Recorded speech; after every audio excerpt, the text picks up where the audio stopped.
नाशिक जिल्ह्यामध्ये सर्वाधिक दूषित पाणी पुरवठा सिन्नर तालुक्यामध्ये होतोय। तपासलेल्या 144 नमुन्यांपैकी 17 नमुने दूषित आढळलेले आहेत। नाशिक जिल्ह्यातील एकूण 15 तालुक्यांपैकी 7 तालुक्यांमध्ये 60 ठिकाणी दूषित पाणी पुरवठा होतोय।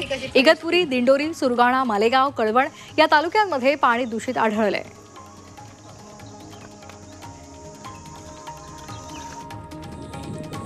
नाशिक जिल्ह्यामध्ये 3 दिवसांमध्ये पाण्याच्या टँकरच्या संख्येमध्ये दुप्पट वाढ झाली आहे। 49 टँकरनं 47 गावं 68 वाड्यांना पाणी पुरवठा करण्यात येतोय।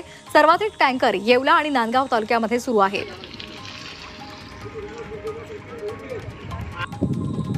नाशिक शहरामध्ये पुन्हा तापमानात वाढ व्हायला सुरुवात झाली आहे, त्यामुळे नाशिककर आता उकाड्यानं हैराण झालेत।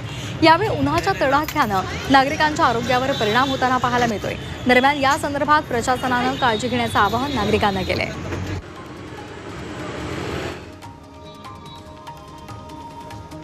नाशिक सीएनजी विक्री बंदचा निर्णय मागे घेण्यात आलाय। MNGL अनियमित सीएनजी पुरवठ्यामुळे नाशिक जिल्हा पेट्रोल डीलर असोसिएशननं 26 एप्रिलपासून सीएनजी बंदीचा निर्णय घेतलेला होता।